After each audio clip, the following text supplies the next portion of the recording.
अस्सलाम वालेकुम friend, welcome back to my YouTube channel. जैसे कि लास्ट वीडियो में मैंने आपको बताया था कि हम किसी भी एक राउटर को पकड़ लेंगे और उसको लास्ट तक उसके एक फंक्शन को हम डिस्कस करने वाले हैं। सो ये बेसिक कोर्स है। ये आप अपने अगर तो आप खुद आप घर में ये राउटर्स लगे हुए हैं तो आप ट्रबल शूट करना चाहते हो, आपको इस वीडियो से इन सारी प्लेलिस्ट से आपको आसानी होगी। और उसके अलावा अगर आपका बिजनेस है तो आप कोई वर्कर को हायर करते हैं तो उसको आप सिखाना चाहते हैं, बताना चाहते हैं तो इस वीडियो की मदद से उनको भी काफ़ी आसानी होगी।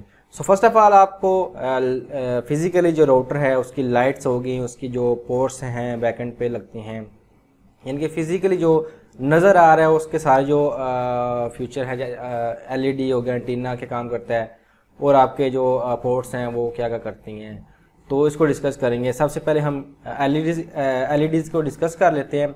एलईडी में सबसे पहले हमारे पास सिस्टम की लाइट आती है। राउटर अगर आपने देखा है तो मैं यहाँ पर शेयर कर देता हूँ। एलईडी को देखते ही आपको पता चल जाना चाहिए कि इसमें क्या राउटर सिस्टम किस पोजीशन में है, क्या कर रहा है। ठीक है, तो सबसे पहले हमारे पास लाइट आती है सिस्टम की, फिर हमारे पास आती है वाईफाई की, फिर लैन पोर्ट्स आ जाती हैं 1 2 3 4 5। उसके बाद हमारे पास वैन की लाइट आती है और फिर WPS। अगर आपका सिस्टम वाली लाइट सॉलिड ऑन हो यानी कि एक जगह पे रुकी हो तो सिस्टम आपका वर्क सही नहीं कर रहा। अब ये टेंडा राउटर की मैं बात कर रहा हूँ, बाकी राउटर्स की नहीं बात कर रहा। उसके बाद हमारे पास अगर वो सिस्टम की लाइट ब्लिंकिंग करना शुरू कर दे तो सिस्टम जो है वर्क प्रॉपरली कर रहा है। ठीक है, तो ये हमारा सिस्टम की लाइट की इंडिकेशन हमें बताती है कि हमारा सिस्टम क्या वर्क कर रहा है कि नहीं कर रहा है। जो सिस्टम यानी कि आपका मदरबोर्ड फुल फंक्शनली वर्किंग कर रहा है कि नहीं कर रहा है। ठीक है, उसके बाद अगर आपका सिस्टम जर से बात है ऑफ हो तो या तो आपकी जो है अडाप्टर आपका ठीक नहीं है, यहाँ से यहाँ या तो आपने सही से इसको प्लग इन नहीं किया हुआ, तो ये इंडिकेशन है हमारी सिस्टम की लाइट की। उसके बाद हमारे पास वाईफाई की आयत है। अगर तो वाईफाई की लाइट जो सी है सॉलिड हो यानी कि एक जगह पे रुकी हो, ऑन हो, तो इसका मतलब है कि हमारा जो है वाईफाई का फीचर इनेबल हो चुका है। तो अगर ब्लिंकिंग कर रही है तो ये हमारा ये हो सकता है कि हमारा जो वाईफाई है वो डाटा ट्रांसफर भी कर रहा है और रिसीव भी कर रहा है। हमारा जो क्लाइंट है वो यूज़ कर रहा है वाईफाई, डाटा ट्रांसफ़र भी हो रहा है और रिसीव भी हो रहा है। ठीक है, तो ये वायरलेस की निशानी है कि जो वायरलेस के क्लाइंट है वो प्रॉपर वर्क कर रहे हैं, यूज़ हो रहा है। उसके बाद अगर आपका वाईफाई ऑफ हो, वायरलेस वाली लाइट ऑफ हो, तो आपको समझ लें वाईफाई ऑफ हो चुका है। या तो आपने खुद ऑफ किया या सिस्टम से आप चेक कर लें, वहाँ से आप इनेबल कर सकते हैं, या फिर राउटर भी ख़राब हो सकता है, समटाइम ऐसे होता है। उसके अलावा हमारे पास जो 1 2 3 4 की लैंस 1 2 3 4 लिखा था वो आपका लैन होती है। ठीक है, तो उसकी क्या लाइट्स की क्या इंडिकेशन है कि अगर आपकी सेम इसी तरह ही है, अगर आपकी लाइट जो सी है वो सॉलिड ऑन हो जाए तो समझ लें कि आपकी जो आगे स्विच लगा हुआ है या आगे लैपटॉप लगा हुआ है, जो यानी कि जो भी वायर से कनेक्ट है, वो आपकी जो सी वायर जो सी है लैन नंबर 1 में अगर लगाई है तो वो एक सॉलिड ऑन होगी। तो समझ लें कि आपकी कनेक्टिविटी प्रॉपरली कनेक्ट हो चुकी है, वायर यानी कि आपकी कनेक्ट हो चुकी है। अगर इसी तरह ब्लिंकिंग करना शुरू कर दे तो समझ लें कि आपका डाटा ट्रांसफर भी हो रहा है, रिसीव भी हो रहा है। तो ये थी indication of light LAN 1 and 2 and 3 की। उसके बाद हमारे पास आ जाती है जी वैन की। वैन की जो सी है वैन बेसिकली आगे हम डिस्कस करेंगे किस लिए यूज़ होती है।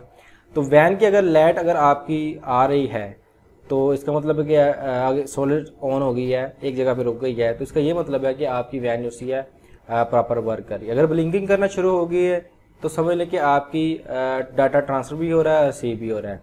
सॉलिड ऑन होने से ये होता है कि आपकी सिस्टम यानी कि लाइट जो सी आपकी ऑन होगी तो वैन आपकी कनेक्ट हो चुकी है वायर से।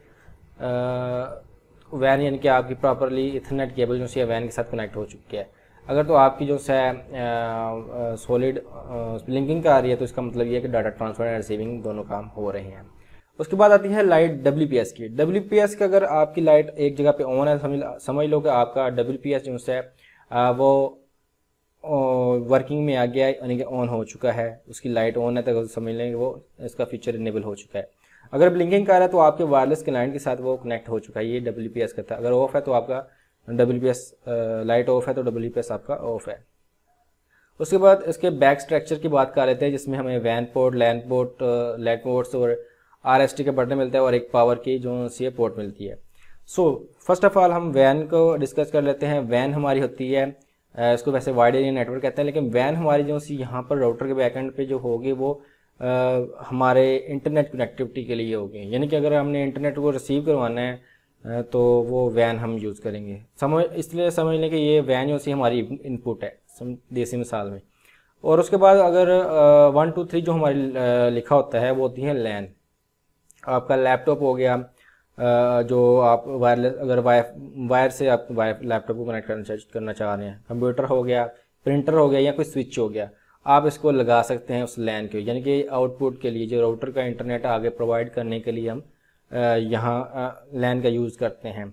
अगर आपकी 3 पोर्ट्स कंप्लीट हो चुकी हैं तो आप किसी एक पोर्ट में आगे स्विच लगा के मल्टीपल पोर्ट्स बना सकते हैं। ठीक है, ये सारी की सारी पोर्ट्स उनसी हैं 100 MB की हैं। जो टेंडा के राउटर्स हैं वो 100 MB वाले हैं। ठीक है, उसके बाद आगे हमारे पास लाइट आती है, RST और WPS इकट्ठा लिखा होता है। तो वो इंडिकेशन है हमारी, जो वो बटन जो है हम यूज़ करते हैं। WPS अगर एक दफ़ा दबाएं तो WPS हमारा ऑन हो जाता है। अगर इसको हम तकरीबन 8 सेकंड के लिए दबाएं या उससे ज़्यादा 8 से 15 के दरमियान सेकंड के लिए दबाए रखें, होल्ड करके रखें, तो हमारा राउटर फैक्ट्री डिफ़ॉल्ट सेटिंग पर चला जाता है, यानी कि रीसेट हो जाता है। मतलब कि आपने कोई सेटिंग कर रहे थे, आपसे गड़बड़ हो गई है, हाँ, तो मतलब कोई चेंजिंग हो गई है और समझ नहीं आ रही, तो आप सिंपल इसको रीसेट करके दोबारा से सेटिंग इसकी कर सकते हैं। Full default factory default reset हो जाएगा। तो उसके बाद हमारे पास पावर की लाइट आती है। पावर हमारे 9 वोल्ट सी है, जो राउटर पे बैकएंड पे लिखी होती है वो 9 वोल्ट और 600 मिली एम्पेयर होती है। यानी कि 9 वोल्ट और 0.6 एम्पियर हमें इसका जो सा चार्जर लगाना पड़ता है। इसके साथ हम 12 वोल्ट वाला भी यूज़ कर सकते हैं, वो भी यूज़ होता है। लेकिन हर राउटर की नहीं मैं बात कर रहा, यानी जिसको भी अगर 9 वोल्ट लगता है आप 12 वोल्ट लगा लें। मैं टेंडा F3 की बात कर रहा हूँ, यहाँ इसके अलावा F9 हो सकता है, इसको भी 12 वोल्ट चल जाता है। तो आप इसको कोशिश करें अगर आपको 9 वोल्ट जो उसके बैकएंड पे लिखा है वही लगाएं। ठीक है, लेकिन इन राउटर्स में ये चल जाता है, मैंने वो बताया। तो यहाँ तक होगी आपकी लाइट्स की पूरी, और बैकएंड पे जो यानी कि फिजिकल जो पूरा स्ट्रक्चर है। हाँ, एंटीना रह गया। एंटीना आपको सबको पता है कि वायरलेस के लिए होता है, वायरलेस वाईफाई सिग्नल प्रोवाइड करता है। जो एंटीने होते हैं ये ओमनी डायरेक्शन में सिग्नल को थ्रो करते हैं। ठीक है, सम राउटर्स आपने देखे होंगे जो विदाउट एंटीने होते हैं, तो वो डायरेक्शनल एंटीना उनमें लगा होता है। तो इनमें जो है वो ओमनी डायरेक्शन है, यानी कि 360 पे हमारा सिग्नल ये सेंड करता है। ठीक है, तो ये हमारे राउटर का फिजिकल स्ट्रक्चर हो गया। बैकएंड पे इसका लेबल लगा होता है, जहाँ पर मैं by default name, IP address और बाय डिफ़ॉल्ट पासवर्ड तो वैसे इनका ओपन ही होता है, लेकिन एडमिन का मे भी पासवर्ड तो एडमिन लिखा हो यहाँ जो भी है। बहरहाल यहाँ तक आपका कंप्लीट हो चुका है जो सा आपका फिजिकली है। मज़ीद नेक्स्ट वीडियो में हम इसको लॉगिन करके इसकी जो बाकी जो चीज़ें हैं वो डिस्कस करने वाले हैं। सो मिलेंगे अगली नेक्स्ट वीडियो में, तब तक के लिए अल्लाह हाफ़िज़।